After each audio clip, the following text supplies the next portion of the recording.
행복한 아침입니다. 네. 오늘 특창 너무 많은 감동을 받았고요. 제 마음속에도 하나님의 놀라운 그 일들이 일어나기를 간절히 사모하는 마음으로 참여를 들었습니다. 제가 오늘 여러분과 함께 나눌 말씀은 사도 바울의 특별한 경험이라는 제목으로 말씀을 나누도록 하겠습니다. 사도 바울의 특별한 경험. 과연 사도 바울이 어떠한 경험을 했길래 이 땅끝까지 복음을 전하는 일에 정말 용감하고 놀라운 일을 할 수 있었을까? 그런 역사를 어떻게 만들어낼 수 있었을까? 이런 생각을 하게 되었습니다. 사도 바울의 생활을 보면 정말 차가웠던 사람이었고 뜨거웠던 사람이었어요.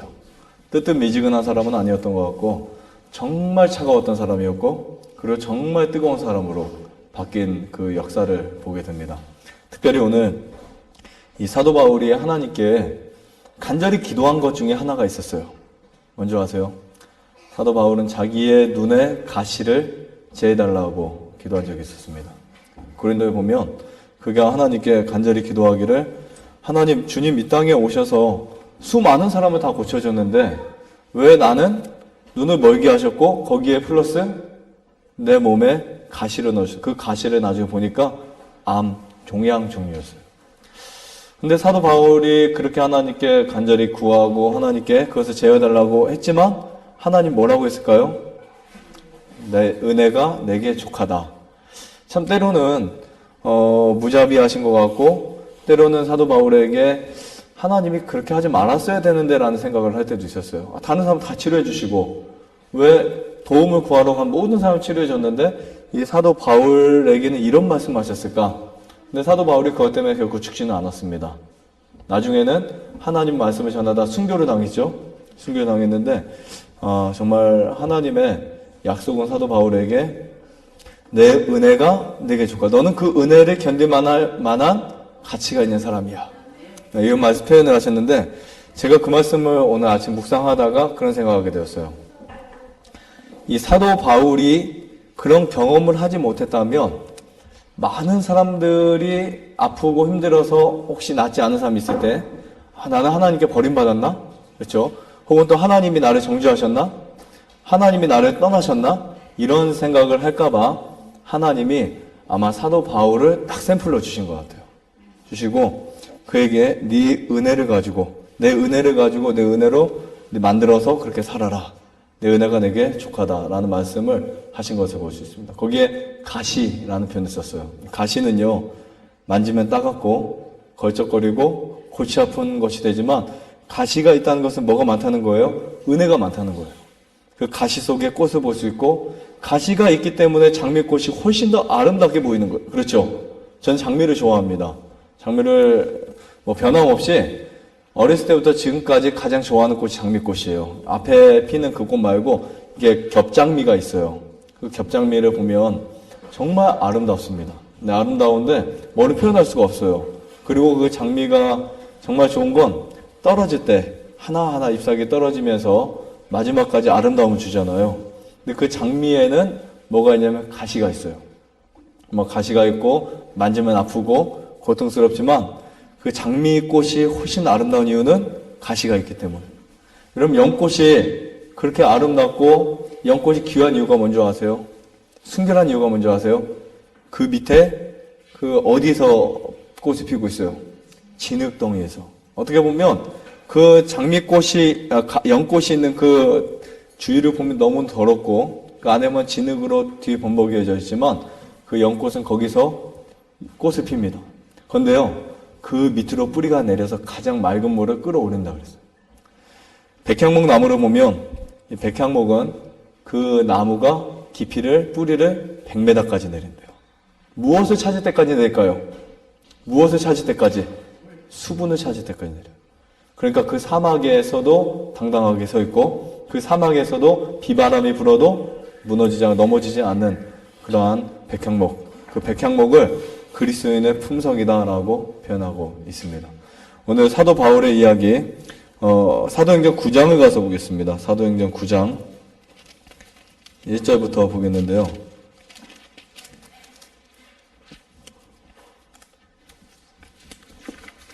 사도 바울 9장, 사도행전 9장입니다. 사도행전 9장. 네. 여기 보시면 사도 바울의 이름이 원래는 사울이었어요. 그렇죠? 사울이었습니다. 근데 이름이 바뀌었어요. 혹시 여러분들 이름 바뀌시기를 원하세요? 네, 나의 이름이. 이름이 예쁜 분들은 바뀌기를 원치 않으시죠? 근데 이름이 무슨 말숙, 무슨 숙, 그런가. 무슨 이상한 이름보다는 좀 촌스럽다. 저도 이제 시온의 시온이의 동생을 낳았을 때 얘를 동산이라고 지차. 많은 그런 말을 했었는데 큰일 날 뻔했어요. 동산. 네, 시온, 동산. 네. 근데 여러분 이름이 그래서 바뀌기를 원하는데 사실은 그 이름에 의미가 있습니다. 이름에 의미가 있는데 그 이름에는 그 사람이 지향하는 성품이 들어있어요. 사도 바울은 키가 작은 사람이었는데 나중에 알고 보니까 하나님의 그 영적인 키를 엄청 크게 만들어 주셨어요. 자, 9장 1절을 보시면 사울이 주의 제자들을 대하여 여전히 위협과 살기가 등등하여 대제사장에 가서 다메섹 여러 회당에 갈 공문을 청하니 이는 만일 그 돌을 쫓는 사람을 만나면 무릇 남녀를 결박하여 예루살렘으로 잡아오라 함이라. 여러분 이 사도 바울이 살던 시대의 배경을 보면 그 당시에 예수님 십자가에 달려 돌아가셨고 AD 34년 이후에 스데반이 순교를 당하고 그리고 이제 제자들이 안디옥이라든지 그런 교회들을 세워서 예배드리는 시대였어요. 사도 바울의 생각에는 이해가 가지 않습니다. 어떻게 우리 하나님을 믿는데 유일신을 믿는데 한 사람이 나타나가지고 자기가 메시아라고 자칭 이런 이단을 우리가 잡아가지고 다 혼내주자. 그래가지고 그들을 다 몰수히 잡아가지고 옥에 가두고 그 다음에 핍박하고 능욕하고 그런 시대의 사람이었습니다. 사도 바울은 어떻게 보면 아까 말씀드렸지만 차가울 때는 굉장히 차가운 사람이었고 또 뜨거울 때는 굉장히 뜨겁게 변하는 사람인데 어느 정도로 차가웠냐면 이 사도 바울은 무엇을 지금 얻었어요? 사람들을 박해할 수 있는 권한을 얻었어요. 예루살렘에서 그 권한을 얻어가지고 자기의 눈에 마음에 안 들면 그냥 사람들을 명예에서 끌어다가 옥에 가둘 수 있는 권한, 사형시킬 수 있는 권한. 심지어 사도 바울은 사람들을 사형까지 시키라는 엄명까지 내려서 죽는 사람들이 많이 있었습니다. 왜냐하면 사도 바울은 당시에 자기가 믿는 그 유대교, 그 교가 최고라고 생각했고 그 외에는 배반자, 이단자라고 생각했기 때문에 사도 바울은 그렇게 할 수밖에 없었어요. 그런데 사도 바울이 다메섹으로 가다가 3절에 나오죠. 다메섹에 가까이 가더니 호련히 하늘에서 빛이 저를 둘러서 비추죠. 땅에 쓰러집니다. 그 소리가 나요. 사울아, 사울아, 내가 어찌하여 나를 핍박하느냐. 아무 물체도 없는데 목소리만 들리는 거예요. 아무것도 없는데 그 광야에서 목소리만 들려요. 네가 나를 왜 핍박하느냐. 사도 바울이, 사울이 이런 말을 하죠. 도대체 누구입니까? 누구입니까? 당신이 누구입니까? 내가 누구를 핍박합니까? 누구입니까? 이런 뜻이에요. 그때 말씀하시죠. 나는 내가 핍박하는 예수라. 이 말씀을 이제 듣고 마음속에 깊은 이제 회개가 일어나기 시작합니다. 여러분 사도 바울의 마음은 여러 번 움직여지기 시작했어요. 이때 갑자기 변화된 게 아닙니다. 사도 바울이 스데반을 순교하는데 그때 수많은 유대인들이 왔어요. 근데 스데반이 어떤 이야기를 한 줄 아세요 혹시요? 스데반이 이 바로 7장 8장에 나오죠. 사도행전의 이야기는요. 그 모든 이야기가 7장이 아니고 4장 7장에 나옵니다. 맞습니다. 7장에 나오는데 이 사도행전의 이야기는 모두 다 어떤 이야기냐면 사도들이 예수님을 말하는 이야기예요. 아주 간단하게 말하면 사도들이 누구를 말하는 이야기라고요? 예수님을 말하는 이야기예요. 우리가 그것을 보고 우리가 그것을 들었고 우리가 그것을 만졌다. 살아계신 예수님이 있다. 그분은 예수님께서 이 땅에서 부활하셨다 라고 하는 사실을 목격한 사람들이 증거하는 거예요. 그런 이야기입니다. 예수님에 대한 이야기가 사도행전의 이야기예요. 근데 사도 바울이 이 예수님을 이렇게 직접 만나기 전에 스데반이 순교당하는 것을 자기의 눈으로 똑똑하게 바라봅니다. 근데 그때 스데반이 어떤 이야기를 한 줄 아세요? 아브라함의 이야기를 시작해서 아브라함이 이삭을 낳고 이삭이 야곱을 낳고 빛을 가진 이 사람들이 그 빛을 가지고 살았고 그 빛을 증거하다가 죽임을 당하고 그러다가 메시아가 태어났다. 메시아라는 이 이름이 먼 우리 부조들 시대부터 그들의 이름 가운데 그들의 생활 가운데 삶 속에 적용되어 내려오다가 이 순간 예수님이 탄생하셨는데 메시아가 탄생하셨는데 그 메시아를 너희가 십자가에 못 박아 죽였다. 이 이야기를 하니까 이 제사장들이 마음이 찔리고 바리새인들이 양심의 가책을 받아서 막 소리를 지르면서 돌을 던집니다. 돌을 던져요. 신성 모독자에게 원래는 돌 던지는 사용법이 있었거든요. 유대인들에게. 그 권한은 대제사장에 있었고요. 대제사장이 오케이 하면 무조건 사람을 죽여도 괜찮았어요. 신성 모독죄를 지었던 이 스데반 그리고 자기는 정말 예수님을 사랑하고 그 메시아를 증거하다가 얼굴을 환하게 비추면서 그렇죠. 죽기 전에 환하게 비추면서 그 영광스럽게 예수님이 하나님 우편에 앉아 계신 것을 마지막으로 딱 선언했을 때 돌이 날아왔어요. 그때 사도 바울의 마음속에 정말 예수님이 있나? 뭔가 있기는 있다. 그것이 지식적으로 이해가 안 가고 그것이 현재 자기의 철학 속에 전혀 어떤 느낌이 없어도 분명히 뭔가는 있구나라는 사실을 발견하게 되었어요. 그래서 사도 바울이 제사장에 찾아갑니다. 분명히 내가 이런 경험을 하게 되었는데 마음이 뜨거워지고 난 뭔지는 모르겠다. 그런 거 느끼셨죠? 어떤 분 느낄 때 있죠? 아무것도 몰라도 마음이 웅크려지고 마음이 뜨거워지고 마음이 열리고 마음이 뭔가 요동치는 거를 느낄 때가 있죠? 아무것도 몰라도. 사도 바울이 그걸 느꼈어요. 그래서 대제사장에 가가지고 그런 이야기를 합니다. 내 마음이 지금 뭔가 감동을 받는데 마음이 요동을 치는데 이게 무엇인지는 모르겠습니다. 이 문제에 대해서 한번 해답을 해 주십시오. 라고 했을 때 제사장들이 네가 지금 하는 것은 잘못된 어떤 영을 받고 지배를 받고 막 하면서 이제 다시 그 마음을 요동을 가라앉혀 줍니다. 넌 지금 네가 교회를 위해서 열심히 일해라. 하나님을 위해서 열심히 일해라. 이단자들이 네 마음을 움직이는 거야.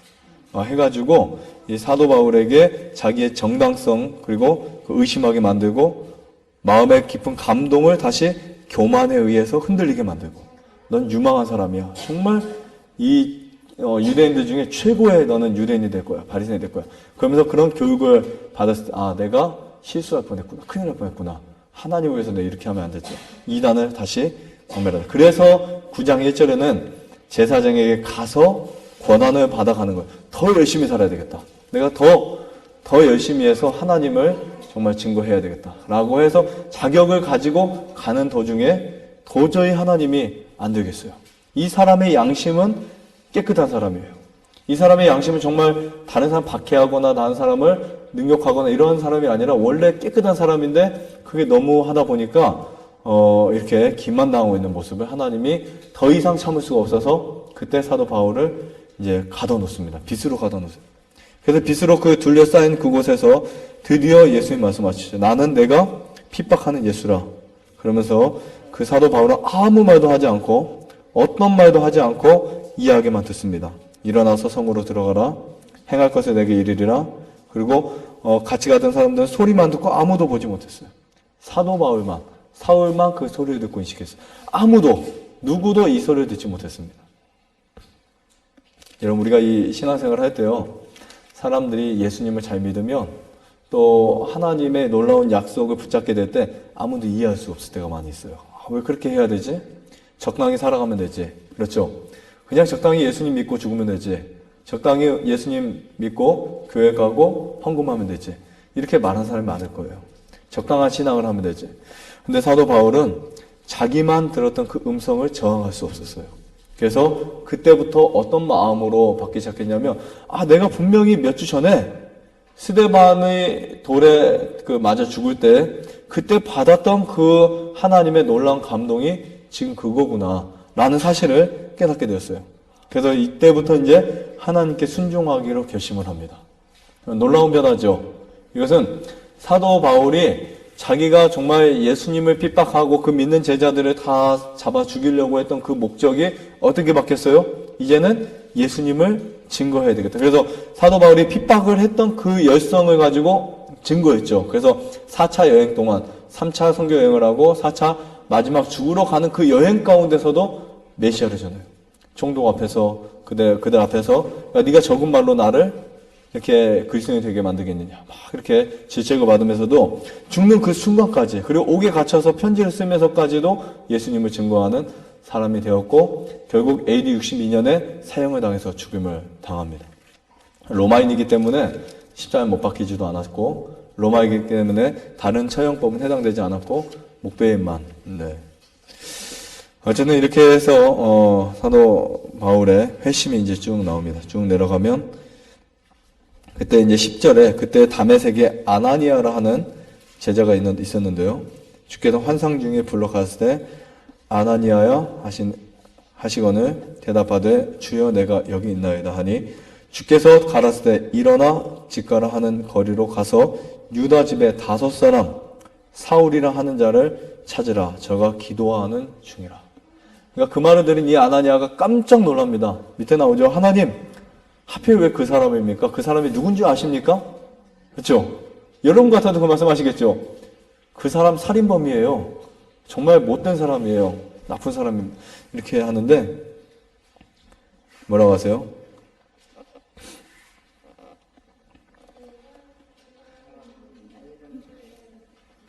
자, 주께서 가라스 때 가라. 이 사람은 내 이름을 이방인과 임금들과 이스라엘 자손 앞에 전하기 위하여 택한 나의 무엇이라 했죠? 택한 나의 그릇이라. 여러분, 하나님이 지금까지 나를 보셨고 지금까지 나를 인도하셨다는 약속이 여기서 찾을 수 있습니다. 네, 내가 지금 어떤 삶을 살아왔든지 간에 내가 이 세상에 어떠한 삶으로 내가 세상에서 악하게 살아왔고 이기적으로 살아왔고 욕심으로 살아왔든지 간에 하나님이 나를 택하셨다는 거예요. 여러분 택하셨다는 거예요. 오늘 이 시간 여러분들에게 하나님이 누군가 보내주실 때 반드시 이런 소개가 있기를 바랍니다. 나의 택한 그릇이다. 이 사람은 나의 택한 그릇이다. 그래서 사도 바울은 하나님이 그가 악한 일을 하는 도중에도 이 사람은 내가 써야 되겠다. 맞는 사람이었어요. 그 양심으로 하셨기 때문에. 그래서 오늘 우리는 하나님의 그릇이 되기 위해서 정말 이 자리에 모였다고 생각을 합니다. 다음 좀 더 보면요. 그가 내 이름을 위하여 해를 얼마나 받아야 할 것을 내가 그에게 보이리라 하시니 아나니아가 떠나 그 집으로 들어가서 그에게 안수하여 가로되 형제 사울아 주 곧 내가 오는 길에서 나타나던 예수께서 나를 보내어 너로 다시 보게 하시고 성령으로 충만하게 하신다 하니 즉시 사울의 눈에서 비늘 같은 것이 벗어져 다시 보게 된지라. 일어나 침례를 받고 이때 사도 바울이 거듭남의 경험을 하게 됩니다. 거듭남의 경험을 하게 되는데요. 빌립보서 3장에 보면 이런 표현이 있어요. 우리 한번 찾아서 보겠습니다. 빌립보서 3장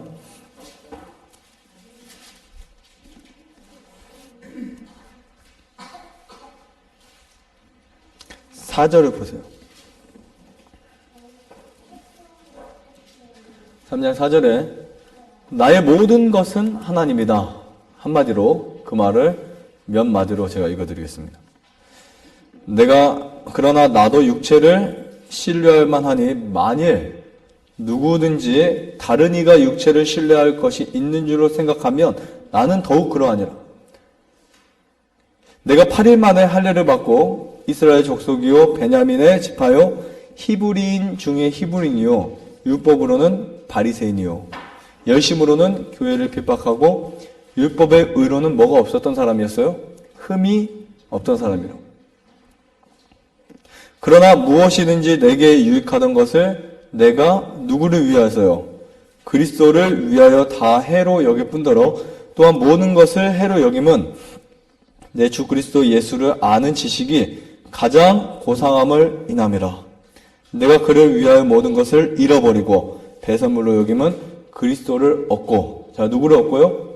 그리스도를 얻고 그 안에서 발견되려 함이니 내가 가진 의는 율법에서 난 것이 아니요 오직 그리스도를 믿음으로 말미암은 것이니 곧 믿음으로 하나님께로서 난 의라. 네. 사도 바울은요, 자기가 모든 것을 배설물로 여겼다. 그렇죠? 모든 것을. 자기 지식, 자기 열심, 모든 것을. 그리고 누구에서 난 의를 받았어요? 예수님에게서 난 의를 받았습니다. 자, 이런 사도 바울의 선택은 어떤 역사가 있었길래 사람이 바뀌었을까? 어떤 역사가 있었길래? 사도 바울이 깨달은 건 딱 한 가지밖에 없어요. 십자가입니다. 십자가. 사도 바울의 마음속에 그 마음을 장악했던 것이 바로 예수님이었어요. 예수님이라는 그분이 어떤 분이라는 것을 알았을 때 그가 통째로 변화되었던 거예요. 그래서 우리가 성경을 열심히 읽다 보면 수많은 이론들이 있고 수많은 여러 가지 진리들이 있는 것을 발견하게 되는데 그 중심이 예수님이라는 사실을 알게 될 때에 우리 마음속에 그런 변화의 갈망을 갖게 됩니다. 예수님이 빠지면, 성경에 예수님이 빠지면 아무것도 아니에요. 맞습니까? 네. 예수님이 빠지면 아무것도 아니에요. 이런 표현이 있습니다. 하나님을 섬기고 있노라고 생각하면서 진리를 대적하는 일에 힘을 다 쏟고 있는 동안 실상 그리스도를 핍박하고 있었다는 것을 바울이 알았을 때 부끄러움이 얼마나 컸을까? 그렇죠? 나는 정말 예수님을, 하나님을 사랑하고 의를 위해서 내가 이것을 한다고 했다가 내가 핍박하는 분이 하나님이었다고 생각했는데 얼마나 부끄러웠겠어요. 그래서 구주께서 바울에게 영광의 밝은 빛 가운데 계신 자신의 모습을 드러내었을 때 그의 마음은 자기 자신과 그가 행한 일에 대한 혐오감으로 가득하였다. 근데 우리는요, 사도 바울처럼 이런 양심의 가책을 받아야 된다고 생각합니다. 내가 지금까지 사랑했던 그 죄들이, 내가 지금까지 사랑했던 이기심들이, 교만들이 사실은 그것이 예수님을 핍박하는 그것 중에 하나였다라는 사실이에요. 그 다음에 그리스도의 영광이, 그 영광의 능력이 사도 바울을 죽여 없앨 수도 있었지만 바울은 희망에 사로잡힌 자가 되었다. 이때요, 사도 바울이 굴복하지 않았으면 죽었을 거예요. 사도 바울은 무엇을 선택했을까요? 그 빛을 받아들이기로 선택을 합니다. 자, 그 다음에 그는 그가 모독해온 그분의 임재의 영광으로 인하여 육신적으로는 장님이 되었지만 그것은 그로 하여금 영적 시력을 갖도록 하기 위함이었고 그의 지각을 마비시키고 우둔하게 만든 영적 혼수 상태에서 깨우기 위함이었다. 이 깨움을 받은 그의 양심은 이제 스스로를 책망하는 힘이 되었다. 그가 열렬히 행한 일과 하나님의 사자들을 통하여 그에게 비추어 주셨던 빛을 완강히 거절한 것 등은 이제 그의 영혼을 정죄하였으며 그의 영혼에는 쓰라린 후회의 마음이 가득하였다. 그는 더 이상 자신을 의로운 사람으로 생각지 않았고, 자, 사도 바울은 더 이상 나는 의로운 사람이다 생각하지 않았고 그의 사상과 정신과 행동은 율법으로 말미암아 정죄를 받기 시작하였다. 지금까지는요, 율법의 정죄를 받지도 않았어요. 잘 지켰으니까. 그렇죠? 사도 바울이 예수님을 만나보니까, 예수님을 알게 되니까 이제 율법이 나를 정죄하는 그 삶을 느끼게 되는 거예요. 그리고 자신을 볼 때 그가 핍박해온 구주가 없으면 그는 완전히 잃어버린 바 된 죄인이 된다는 사실도 깨달았고요. 예수님이 없으면. 자신을 볼 때 예수님이 없다면 나를 구원할 수 있는 것은 아무것도 없구나. 이런 사실을 깨닫게 되었습니다. 눈이 멀어 있는 날 동안 그는 주야로 반성의 시간을 가졌고 의지없고 소망이 전혀 없는 자신을 그리스도께 내어 맡겼다. 네. 자, 자신을 예수님께 어떻게 했다고요? 사도 바울이 다 내어 맡겼다. 완전히. 그럼 이거 하실 수 있어요? 해야 될까요? 정말 이 일을 해야 되겠죠. 내 자신을 예수님께 맡기는 거. 그럼 한 번이라도 내 자신을 예수님께 온전히 맡기는 경험을 하셨습니까? 아니, 앞으로 하실 거예요? 네. 정말 내 자신을 예수님께 그냥 맡긴다, 던진다. 이 표현이 더 좋을 것 같아요. 그렇게 할 때 그분만이 우리에게 의를 옷 입혀 주실 수 있을 것이다. 정말 감사한 일입니다.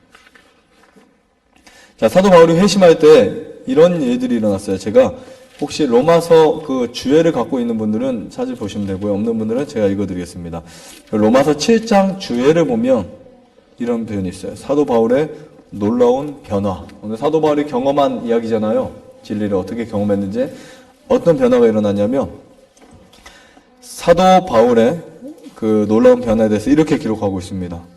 율법에 관하여 외모에 대해서는 외적으로는 흠이 없는 사람이었지만 율법의 영적 성질을 바라보았을 때 자기가 죄인이라는 사실을 깨닫게 됩니다. 죄인이라는 사실을 깨닫게 돼요. 나는 메시아가 필요하고. 그 전까지는요, 메시아의 필요성을 못 느꼈어요. 왜냐하면 너무나 완벽한 사람이었기 때문에. 너무나 철저한 사람이었기 때문에. 그런데 여기 사도 바울은 예수님을 보게 되면서, 만나게 되면서 자신이 얼마나 부족한 사람이었는지를 깨닫게 됩니다. 자, 그 다음에 인간적 표준으로 볼 때 그는 죄를 끊었지만 하나님의 율법을 깊이 들여다보고 하나님이 그를 보시는 것 같이 자신을 바라보았을 때 그는 부끄러움에 고개를 숙이고 죄를 고백하였다. 그는 거울을 보고 자기 자신이 어떠한 것을 잊지 않고 하나님을 향하여 순수한 회개를 하였고 예수 그리스도를 믿게 되었다. 네, 사도 바울의 가장 큰 변화는 누구를 믿었던 거예요? 예수님을 믿은 거예요. 근데 그 예수님 무엇을 믿었을까요? 죄를 용서하시는 분으로. 예수님 죄를 용서하시는 분으로. 죄를 대신하시는 분으로. 나를 구원하실 분으로. 부활하신 분으로 믿었던 것이었습니다. 그는 씻김을 받고 정결함을 입었다.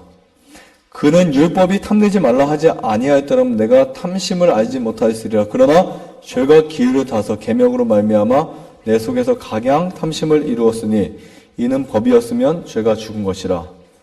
그리고 그때에, 여기서 이제 중요해요. 그때에 그 죄가 끔찍스러운 진면모를 드러냈고 그의 자존심은 사라졌다. 사도 바울은요, 예수님을 만나게 된 그 순간에 자존심이 사라져버린 거예요. 자아가 사라져버린 거예요. 이런 놀라운 경험은 사도 바울뿐만이 아니라 예수님 믿는 모든 사람이 해야 되는 경험입니다. 그렇죠? 그 다음에 그는 겸비하게 되었고, 자, 어떤 사람이 되었다고요? 겸손한 사람이 되었고, 선함이나 공로를 더 이상 자기에게 돌리지 않았다. 자기 자신에 대해서도 마땅히 생각해야 할 것 이상으로 생각지 않고 모든 영광을 하나님께 돌렸다. 그 다음에요. 더 이상 위대하게 되고자 하는 야망도 사라졌다. 지금 다 바뀐 거예요. 한순간에 예수님 만나게 된 그 순간에 그 마음속에 그를 붙들고 있는 그 모든 죄가 통째로 하나님 앞에 드려진 바 됩니다. 여기에 더 나와요. 그는 직접 원수를 갚으려 하지 않게 되었고 비난이나 무시당함이나 멸시받는 것에 대하여 민감한 반응을 보이지 않게 되었다. 내가 어제 이 죄를 버렸으니까 오늘 이 죄를 버리고 내일 이 죄를 버릴 거야 하지 않고 그 순간 사도 바울이 알고 있는 모든 죄가 다 묻혀버리게 됐어요. 자, 비난, 무시당함, 멸시받는 거 옛날 같으면 가만히 못 있었죠. 율법은 지켰지만 정신은 율법을 못 지킨 거예요. 그러나 이제 예수님 만나고 나서 누가 나를 비난해도 민감하지 않은 거예요. 누가 나를 욕해도 상처받지 않은 거예요. 그리고 다른 사람이 스스로 높아지는 것을 끌어내리지도 않았고 그는 부드러워졌고 온유해지고 겸손해지고 마음을 낮은 데다 주었고 그리고 하나님께 모든 것을 드리기로 하는 것. 그 이유는 그가 어디에서 배웠기 때문에 그랬을까요? 그리스도의 학교에서 배웠기 때문이었다. 이런 표현을 하고 있습니다. 그는 예수와 그의 비할 데 없는 사랑에 대하여 이야기하였고 그분의 형상으로 점점 닮아가기 시작하였다. 하나님이 이제 원하시던 목적이 이루어지기 시작하는 거예요. 인간 속에서 누가 만들어지는 거예요? 예수님과 같은 사람. 하나님의 형상이 만들어집니다. 그는 온 힘을 다하여 영혼을 그리스도께 인도하였다. 우리가 예수님을 만나게 되면 예수님께 사람들을 아까 우리 의료봉사 읽었죠. 내가 예수님 따라하는 것처럼 너희도 나를 따라라. 따라와라. 예수님께 인도해 줄게. 그것을 이제 사도 바울이 경험하게 되겠죠. 온 힘을 다하여 영혼을 그리스도께 인도하였다. 사도 바울의 생애가 어떤 생애였어요? 복음을 증거한 생애였어요. 모든 사람에게 예수님을 증거했어요. 왜냐하면 내가 만난 예수님이 그들도 만나면 좋을 것 같으니까. 지금까지 자기 평생에 있어서 이러한 행복을 찾아본 적이 없어요. 그래서 시간만 되면 해만 뜨면 그렇죠. 자기의 하루 일과가 전도, 봉사 그리고 사람들이 예수님께 인도하는 일. 왜냐하면 자기가 만난 예수님을 모든 사람이 알기를 원했어요. 이게 진짜 복음입니다. 예수님을 내가 만나야만 이 복음을 전할 수 있어요. 예수님을 만나지 않고 복음을 전하는 것은 무의미합니다. 아무 의미가 없어요. 아무리 예수님 말해도 그 사람의 마음을 움직일 수 없어요. 그래서 사도 바울이 여기 더 보면 그는 온 힘을 다하여 영혼을 그리스도께 인도하였는데 영혼들을 위해서 이기심 없이 이르기 때문에 시험이 닥쳤을 때 머리 숙여 기도하고 영혼들의 사랑은 더 점점 커져만 나갔다. 정말 이 영혼들을 사랑했기 때문에 내 이웃을 내 몸과 같이 사랑을 했나요? 그렇기 때문에 어떤 문제가 생겼을 때 원망하지 않고 불평하지 않고 오히려 더 많은 기도가 생기고 어떤 문제가 생겼을 때 그 문제를 하나님께 드림으로 더 큰 보상을 받게 되는 그 경험을 하게 되었습니다. 그의 생명은 그리스도와 함께 하나님 안에 감추어졌고 그의 성정 가운데 있는 열정을 다하여 예수 그리스도를 사랑하였다. 각 교회는 그에게 귀중하였고 각 교회의 신자는 그의 관심의 대상이었다. 이유는 그리스도의 피가 그의 마음을 가득 채웠기 때문에. 맞나요? 사도 바울이 용서를 받았나요? 받았기 때문에 이것을 증거할 수 있었습니다. 그래서 본성의 죄악이 충만하였음을 그가 고백하고 나서 예수께 가면 갈수록 자신이 얼마나 악한 자였던지를 깨닫게 됐던 이 삶을 우리가 이해할 수 있었습니다.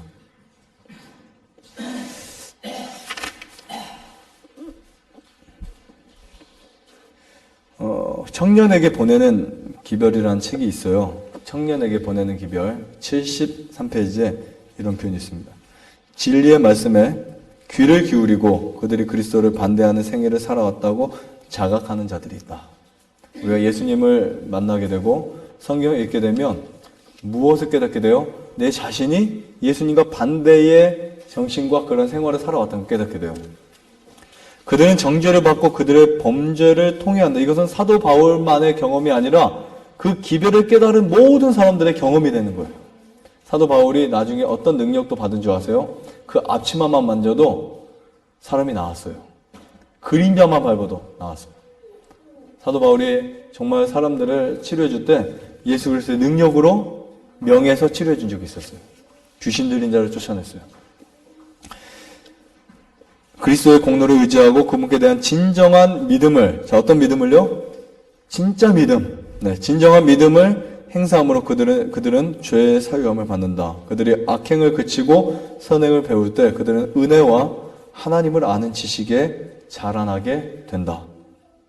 그들은 세상과 분리되려면 반드시 희생이 따르리라는 것을 알게 된다. 그 값을 헤아려 본 후 그들은 그리스도를 얻을 수 있다면, 무엇을 얻을 수 있다면요? 예수님을 얻을 수 있다면, 내가 이 세상의 수많은 것들을 포기할 때 딱 하나 때문에 포기하는 거예요. 많은 게 없습니다. 하늘에 가면 내가 평생 먹고 살기 위해서 아니에요. 예수님을 봐서 포기하는 거예요. 예수님 한 분을 만나기 위해서 그분을 얻을 수 있다면 모든 것을 다 포기할 수 있는 거예요. 내 생명, 나의 모든 가치, 내가 갖고 있었던 어떤 가치관까지도 바꿀 수 있는 거예요. 예수님을 얻을 수 있다면 그 모든 것을 잃어버려도 좋다고 생각한다. 그들은 그리스도의 군대에 모였다. 싸움은 그들 앞에 있다. 그들은 용감하게 그리고 즐거운 마음으로, 어떤 마음으로요? 즐거운 마음으로 전투를 시작한다. 어려움이 닥치면 닥칠수록 더 기쁩니다. 예수님이 있다는 사실을 깨닫게 돼요. 그리고 그 고통 속에서도 이길 수 있는 힘이 발견되면 그 힘을 가지고 싸울 때 기쁨을 갖게 된다고 표현하고 있어요. 그들은 선천적 경향과 이기적 욕망과 싸워서 그들의 의지를 그리스도의 의지에 복종시킨다. 자, 무엇까지도요? 나의 선천적인 기질까지도. 내가 엄마에게 물려받았던 이 다혈질까지도. 아버지에게 물려받았던 정말 폭력적인 이 모든 부분까지도 예수님 안에 굴복시키는 거예요. 나의 의지를 예수님의 의지에 결합을 시키는 거예요. 그렇죠? 결합을 시켜서 복종시킵니다. 날마다 그들은 하나님을 순종하는 은혜를 얻고자 하나님을 찾는다. 그리하여 그들은 힘을 얻고 도움을 받는다. 이것이 진정한 회심이다. 여러분, 진짜 회심이 뭐냐면 예수님의 은혜를 통해서 승리하는 경험을 하는 게 진짜 회심이에요. 예수님 믿고 용서받았다? 예수님 믿고 내가 죄를 용서받았기 때문에 또 이대로 살아야 된다? 이게 아니고 예수님을 믿게 되면 세상과 분리되고 희생을 당하고 거기에 나가서 선천적인 경향과 이기적인 욕망을 그 의지를 예수님 편에 두고 그래서 하나님께 순종할 은혜를 얻고 힘을 얻고 그리고 예수님의 말씀 가운데 승리를 한다. 이게 진짜 회심이래요.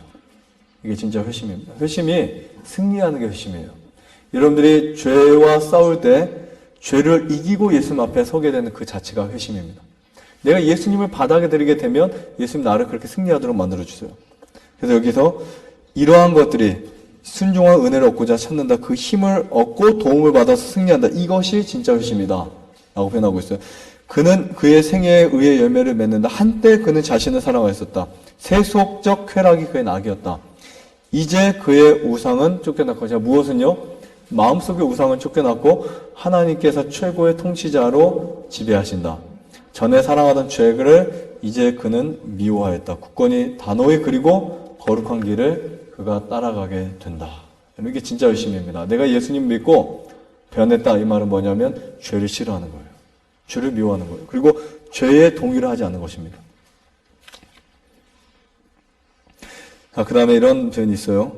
오직 하나의 목적, 곧 하나님께 대한 전적인 헌신은 우리 구주의 말씀에 의하여 제시된 조건이다. 이 목적에 더욱 신실하고 굳게 서서 진리를 식별하며 어떤 희생이 닥치더라도 그것에 순종하도록 하자.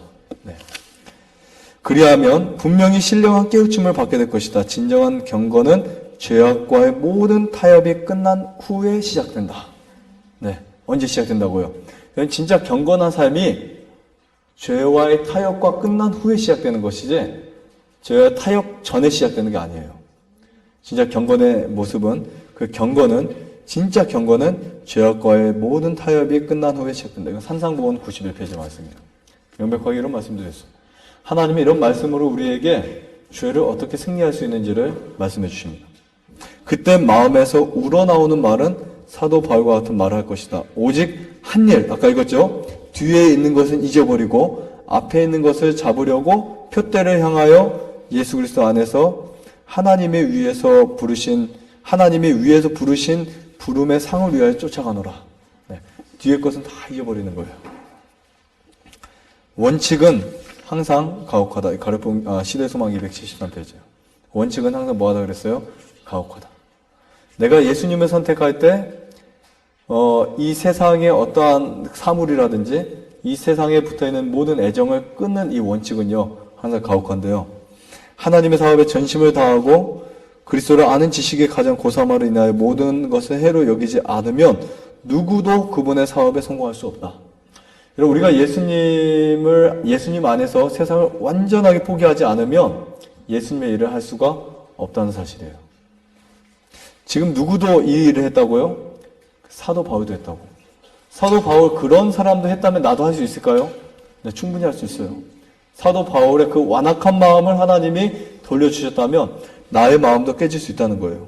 전적으로 바치지 않은 사람은 어떤 사람도 그리스도의 제자가 될 수 없으며 예수의 동역자가 되기는 더더욱 어렵다. 그래서 예수님을 믿고 교회를 선택하려면 제대로 된 교회를 선택하셔야 되고 제대로 된 진리를 붙잡으셔야 돼요. 보면 전적으로 바치지 않은 사람은 전적으로 그리스도의 제자가 될 수 없다라고 표현하고 있습니다. 사람들이 위대한 구원을 인식할 때에 그리스도의 생애에서 나타난 자아희생은 그들의 생애에서 나타나게 될 것이다. 그러니 예수께서 어느 길로 인도하시든지 즐겨 따라갈 것이다. 네. 그러니까 예수님이 우리 마음속에 우리 자아를 어떻게 만드세요? 완전히 버리도록 만드십니다. 저들이 그리스도를 얻기 위하여 모든 것을 해로 여길 때 저들의 눈은 자신의 참 모습을 볼 수 있도록 열릴 것이며 그때 세속적인 매력에서 돌아서게 되며 저들의 눈은 하늘로 향하게 될 것이다. 여러분들이 예수님을 위해서 내가 이 선택을 해야 되겠다 하셨죠? 네, 선택하셨죠? 내가 예수님을 위해서 내 모든 것을 다 내려놔야 되겠다. 예수님을 붙잡아야 되겠다라고 선택을 하면 하나님이 보여주신 게 딱 하나가 있습니다. 하늘을 보여주신대요. 이것보다 훨씬 더 가치 있는, 훨씬 더 좋은 것을 우리에게 보여주십니다. 그리고 저들은 현재 저들 자신이 높이 평가하고 있는 바 세속적이며 이기적인 향락의 본질을 깨닫게 될 것이며 현재 저들이 귀중하게 여기는 세속적인 사물들을 포기하게 될 것이다. 좀 더 붙이면 결국은 세상의 모든 것을 포기하게 될 것이다. 이런 표현을 하고 있어요. 어떤 사람은 단돈 100만 원 때문에 예수님을 포기한 사람이 있어요. 어떤 사람은 500만 원 때문에 포기한 사람이 있어요. 어떤 사람은 5천만 원 때문에 포기한 사람이 있어요. 하지만 어떤 사람은 전 재산을 포기하고 예수님을 따른 사람이 있습니다. 맞나요? 자기의 전 모든 것을 포기하고 예수님을 따른 사람이 있어요. 그래서 빌립보서 1장 6절에 보면 너희 속에 착한 일을 시작하신 이가 누구일까요? 그리스도 예수라고 표현하고 있어요. 그분이 끝까지 우리 속에서 그 일을 이루신다고 표현하고 있습니다. 교만과 야심에 빠지게 되면 언제나 그 생애를 망치게 되는데 이는 아무런 부족도 느끼지 않는 마음 곧 교만이 무한한 하늘의 축복에 대하여 마음을 닫는 까닭이다. 우리가 정말 예수님 안에 죄인이라는 사실을 깨닫게 되면요 매 순간 말씀의 눈이 고정될 수밖에 없어요. 길을 걸어갈 때 예수님 생각할 수밖에 없어요. 그리고 어떤 상황 속에서도 예수님을 놓치지 않은 그 믿음을 발견하게 됩니다. 시간만 되면 내 어떤 기회만 되면 그 말씀을 읽기 위해서 나의 모든 발걸음을 그쪽으로 인도하고 나의 손을 그쪽으로 갖다 놓게 되고 나의 눈을 그쪽으로 고정하게 돼요. 세상에 수많은 유혹거리가 있지만 그것을 피해서 예수님 바라보게 됩니다. 그리고 그런 말씀이 있죠. 청년이 무엇으로 그 행실을 깨끗이 하리까? 답이 뭐죠? 답이 뭡니까? 주의 말씀을 따라 삼갈 것입니다. 이렇게 표현하고 있어요. 하나님의 말씀이 나를 깨끗하게 만든다. 하나님의 말씀이 나를 정결하게 만든다. 그래서 하늘에 갈 수 있는 사람 마음이 청결한 자들. 마음이 깨끗하지 않으면 하늘에 갈 수 있다고요? 없다고 표현하고 있어요. 그 다음에 부드러운 은혜에 접촉할 때 어떻게 됐대요? 네, 부드러운 은혜. 제가 요즘에 은혜라는 단어에 푹 빠져 있는데 은혜라는 단어가 정말 얼마나 귀한지 몰라요. 근데 여기 보면 부드러운 은혜에 접촉할 때 구주께서는 영혼들로부터 불안정하고 거룩하지 못한 야망을 몰아내시고 증오를 사랑으로 불신을 신뢰로 변화시켜 주신다. 언제 변화될 수 있냐면 예수님의 부드러운 은혜가 나에게 접촉이 될 때만 변화될 수 있어요. 그 은혜 없이는 변화될 수가 없습니다. 그 은혜 없이는 내 결점을 고칠 수가 없어요. 예수님의 은혜가 있어야만 내가 그리스도인이 될 수 있는 거예요. 이해하세요? 동의하세요? 그리고 그렇게 믿게 되시기를 바랍니다. 그럴 때에 세상의 미혹의 마력은 깨어진다. 그분의 음성을 들을 때에 탐욕과 야망의 정신은 마음으로부터 떠나간다. 그러므로 사람들은 회방되어 일어나 구주를 따르게 된다. 우리가 예수님을 따른다는 말은 그 음성을 듣게 되면 그 마음속에 예수님의 그 말씀이 안착이 되면 예수님을 따를 수밖에 없습니다. 엘리야는 무엇을 버렸어요? 봉사를 위한 부르심을 받아들이고 그가 버린 향락이나 안락을 뒤돌아보지 않았다 그랬어요. 그 다음에 젊은 관원은 구주의 말씀을 들었을 때 무엇이 많아서? 재물이 많음으로. 그런데요, 이 사람이 재물이 적었어도 사실 예수는 못 따랐을 거예요. 재물이 적었어도. 자원하여 희생하려 하지 않았고 재물에 대한 그의 사랑이 하나님에 대한 사랑보다 훨씬 더 컸다고 표현하고 있습니다. 교회정원 1권 303페이지는 이렇게 표현하고 있어요. 그리스도를 믿노라 고백하기 위하여 우리는 그분께서 고백하시게 해야 한다. 그리스도의 마음과 정신이 우리 마음속에 거하지 않으면 어떤 사람도 그리스도를 믿는다고 말할 수 없다. 다시 쉽게 말씀드릴게요. 예수님이 마음속에 없으면, 즉 예수님의 마음, 예수님의 정신, 이것이 우리에게 내주하지 않으면 어떤 사람도 예수님을 믿는다, 난 크리스천이다, 난 하나님 믿는 사람이야 라고 말할 수 없다는 거예요. 이해하시겠죠? 내 마음속에 예수님의 정신이 없으면, 예수님의 사랑이 없으면, 그 원칙이 없으면 나는 그리스도인이 아니다 라고 볼 수밖에 없습니다. 만일 경건의 모양을 갖는 것과 진리를 인정하는 것이 그리스도를 믿노라고 고백하는 일의 전부라면 우리는 생명으로 인도하는 것이 넓고 그 길을 찾는 자들이 많다고 말할 수밖에 없다. 정말 예수님 믿고 구원받는 거 너무 쉬우니까 우리 다 믿고 하늘 가자. 얼마든지 말할 수 있어요. 근데 예수님 말씀하셨어요. 하늘 길은 좁은 길이라고요. 그렇죠? 하늘 가는 문은 넓은 문이 아니라 좁은 문이고 좁은 길이라고 말씀하십니다. 그 이유는 뭐냐면 사람들이 자기 마음속에 자아를 포기하지 않고 세상을 버리지 않기 때문에 그렇다고 여기 표현하고 있습니다. 우리는 그리스도를 믿노라고 고백하는 것이 무엇이며 우리가 어떤 점에서 그분을 부인하게 되는지 알아야 한다. 예수님 부인하게 되는 게 뭔지 아세요 혹시요? 예수님을 부인하는 게 유대인들처럼 십자가에 못 박아야만 부인하는 걸까요? 아니면 우리가 하나님의 계명을 무시해야만 부인하는 걸까요? 제가 말씀드릴게요. 우리는 입술로 그분을 믿노라고 고백할 수 있지만 행동으로는 그분을 뭐 할 수 있을까요? 부인할 수 있다. 생애에 나타난 성령의 열매는 그분을 믿노라는 고백이 된다. 우리가 그리스도를 위하여 모든 것을 버리면 우리의 생애는 겸손해지고 우리의 대화는 거룩해지고 우리의 행동은 흠이 없어질 것이다. 네. 생애에 나타난 강력하고 정결케 하는 진리의 가마와 생애에 이시는 그리스도의 품성은 그분을 믿는 믿음의 고백이다. 영생의 말씀이 우리의 마음에 뿌려지면 의와 평강의 열매를 맺게 된다. 그 다음에 우리는 안위를 좋아하고 자아를 사랑함으로 농담과 악한 말을 함으로 세상의 영광을 구함으로 우리의 생애에서 그리스도를 부인할 수도 있다. 심각한 말이죠. 제가 이 말씀을 읽었을 때 내가 예수님을 십자가에 못 박은 것이 똑같은 일이에요. 유대인들이 십자가에 못 박힌 일과 내가 지금 예수님 부인하게 될 때 이것이 막 똑같은 이야기입니다. 어떻게 이야기하고 있냐면 자아를 사랑할 때, 안위를 사랑할 때 언젠가는 되겠지. 그렇죠? 언젠가는 되겠지. 아까 몇 년 후라고 하셨어요? 2년 후면? 가신다 그랬죠? 네. 2년 후면 앞에서 하신다 그랬죠? 네. 언젠가는 되겠지. 여러분, 우리가 이 안일이 뭐냐면, 언젠가는 되겠지라는 게 아니에요. 예수님 나에게 임하시면, 나도 오늘 하나님을 증거할 수 있는 사람이 되는 거예요. 오늘 나에게 비춰주신 빛만큼, 내가 사람들에게 나눌 수 없다는 건 뭐냐면, 그만큼 예수님을 체험하지 않고 있다는 것입니다. 내가 예수님을 경험하면, 사도 바울이 한순간에 바뀌었어요. 그렇죠? 한순간에. 자기 마음속에 예수님 빛이 왔을 때, 그때 사도 바울의 마음속에 예수님을 증거해야 되겠다.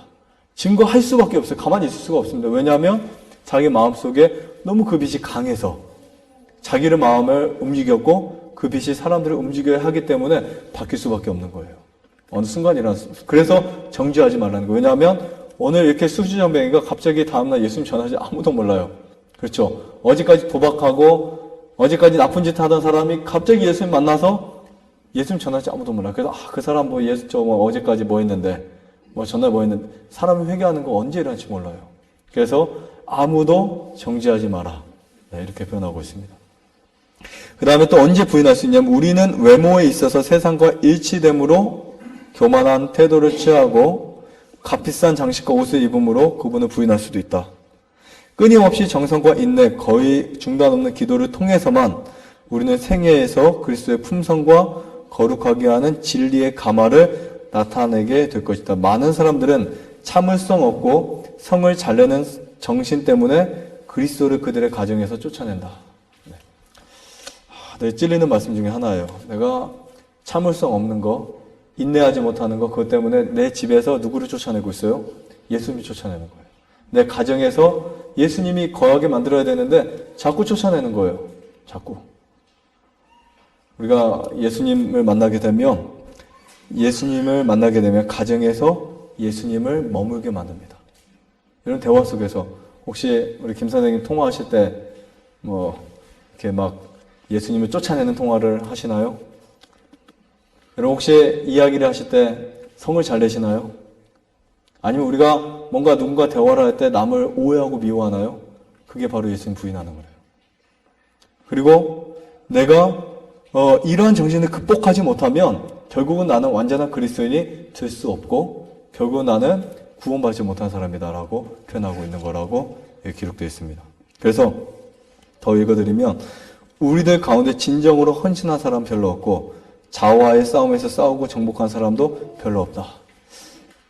신여사님 4년 동안 해봐도 쉽진 않죠. 전 20년 해도 쉽지 않더라고요. 정말 쉽지 않은 문제예요. 하지만 그게 오래 가면 더 쉬워질 것 같죠? 천만의 말씀이에요. 제가 보니까 오래 가면 갈수록 더 힘들어져요. 왜냐하면 기준은 확실하게 있고 거기에 대한 내가 명백한 진리는 아는데 이 싸움이 더 심해져요. 그리고 내가 알고 극복하지 않고 굴복하지 않은 것들이 다음날 굴복하려면 더 안 돼요, 사실은. 그래서 사실은 침례를 받고 나서 바로 이 경험을 하지 않으면 더 힘들어집니다. 빨리 하셔야 돼요. 예수님 만나고 붙잡고 그것을 경험하지 않으면 시간이 지나면 지날수록 더 마음이 완악해지고 더 강박해집니다. 그래서 10년, 20년, 50년 믿었다? 그거 자랑할 게 아닙니다.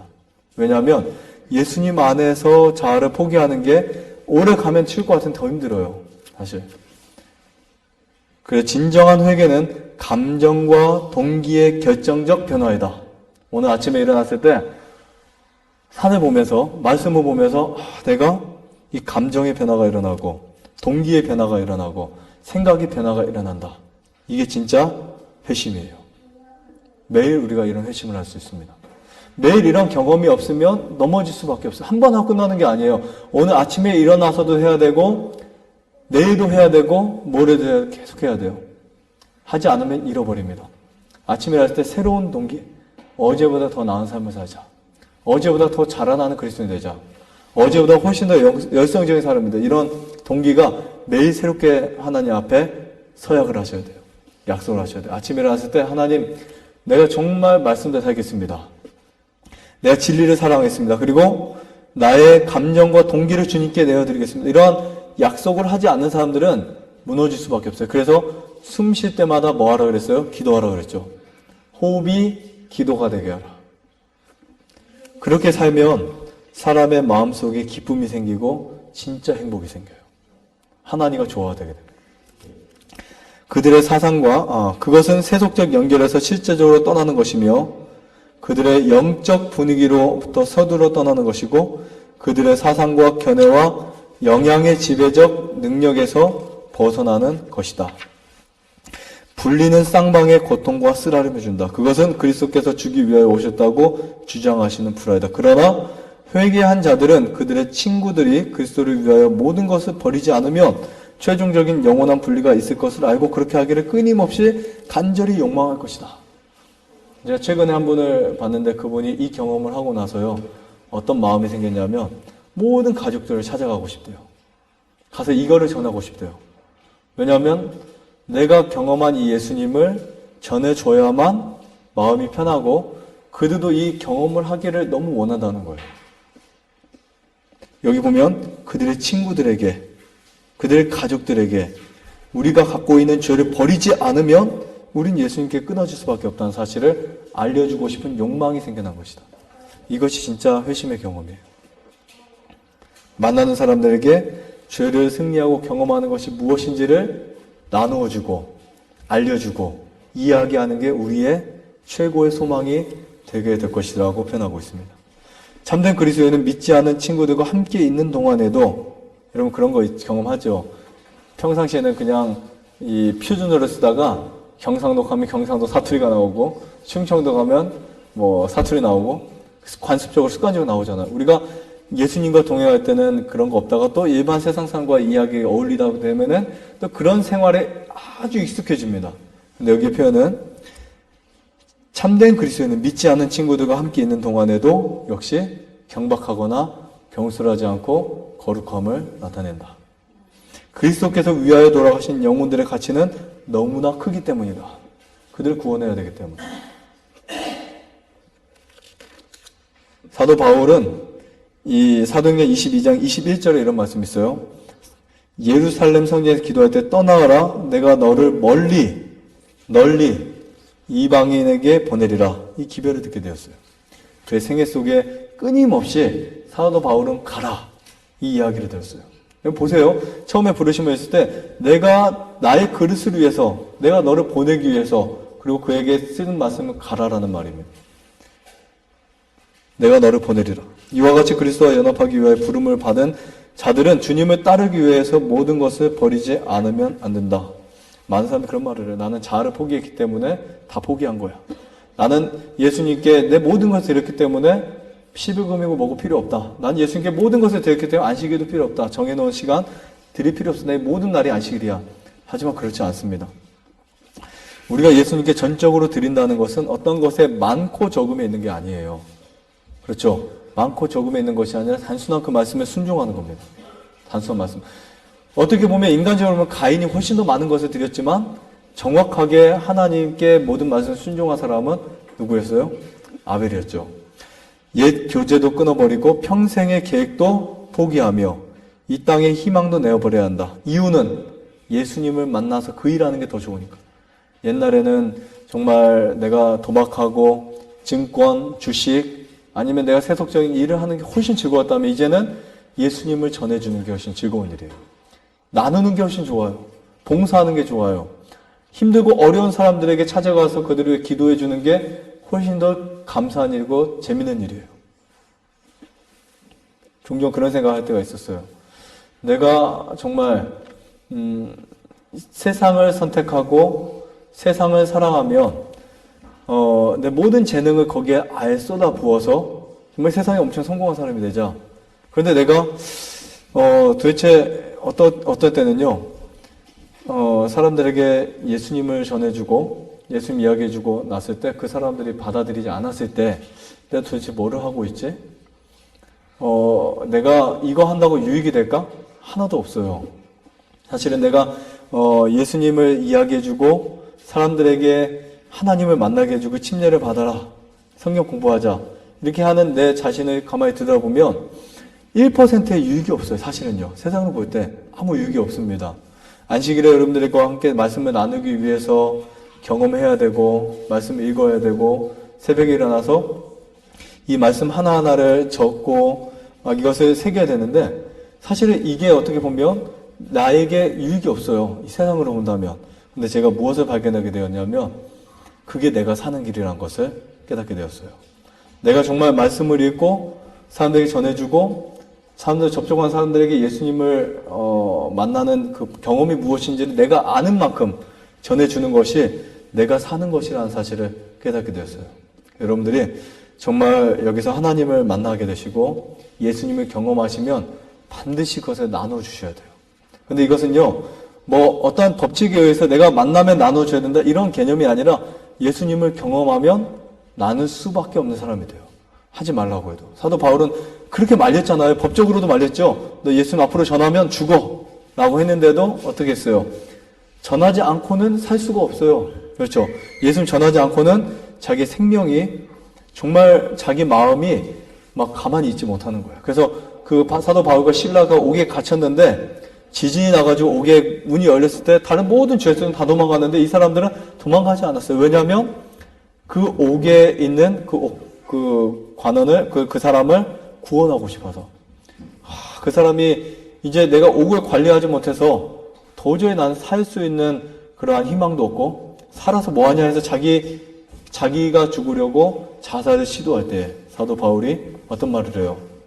그렇게 하지 말라고 하죠. 그리고 그 사람이 내가 어떻게 하면 구원을 얻을 수 있을까라고 말했을 때 주 예수를 믿으라. 그리하면 너와 내 집이 구원을 얻으리라. 그래서 그 사람이 돌아가서 자기와 자기 집이 구원받는 이야기들. 여러분 복음은 이런 파워가 있는 거예요. 그렇죠? 나만 아니라 내 주위의 사람들에게 구원을 줄 수 있는 놀라운 역사를 만들어냅니다. 그래서 씨를 뿌리는 자는 자신을 먼저 희생하며 외로이 수고와 눈물로 씨를 뿌리지 않으면 안 된다. 내가 경험한 것을 나누어 줄 수 있지 내가 경험하지 않은 것을 절대로 나누어 줄 수가 없습니다. 사람들이 믿다가 타락하는 것은 도를 너무 빨리 받아들이는 연고가 아니고 기쁨으로 받아들이는 까닭도 아니에요. 보시면 이런 표현이 있습니다. 마태는 구주의 부르심을 받았을 때 이런 말 하죠. 어떤 사람이 갑자기 예수님 잘 믿고 하면 저렇게 믿으면 금방 또 그냥 떠나갈 텐데 근데 진짜 즉시 예수님을 정확하게 잘 믿으면 그런 일은 없습니다. 그래서 이런 표현이 있어요. 마태는 구주의 부르심을 받았을 때 즉시 일어나서 어떻게 해서요? 즉시 일어나서 모든 것을 버리고 주를 따랐다. 하나님께서는 그의 말씀이 우리 마음에 임할 때에 우리가 즉시 받아들이기를 원하신다.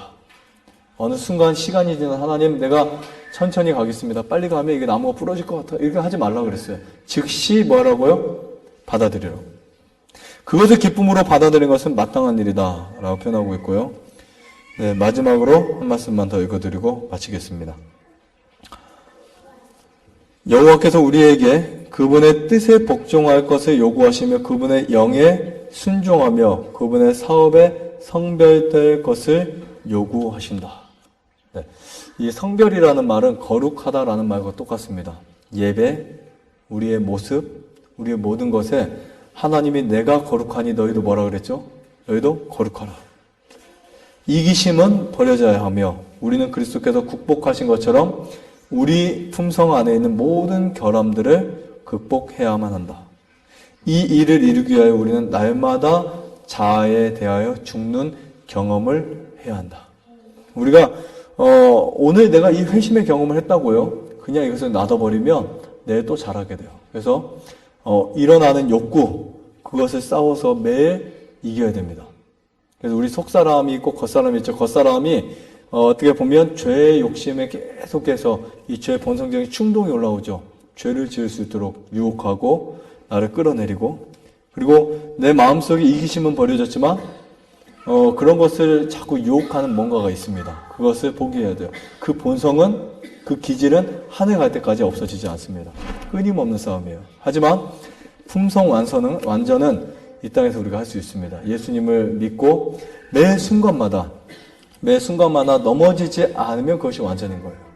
매 순간마다 이겨내면 그것이 승리인 것입니다. 그래서 우리는 이 세상에서 하나님을 선택하고 죄를 선택하지 않을 수 있다는 사실을 깨달을 수 있어요. 사단이 억지로 나에게 죄를 짓도록 강요할 수가 없다는 거예요. 이 세상에 어떤 권세도 내가 죄에 넘어질 필요가 없도록 예수님이 나를 설계하셨고 나를 만드시고, 그렇게 하기 위해서 십자가에 달려 돌아가신 거예요. 예수님 십자가에 달려 돌아가신 것은 우리가 계속 넘어질 것이기 때문에 돌아간 것이 아니라 넘어지지 않도록 하기 위해서 돌아가신 거예요. 이해하시겠죠?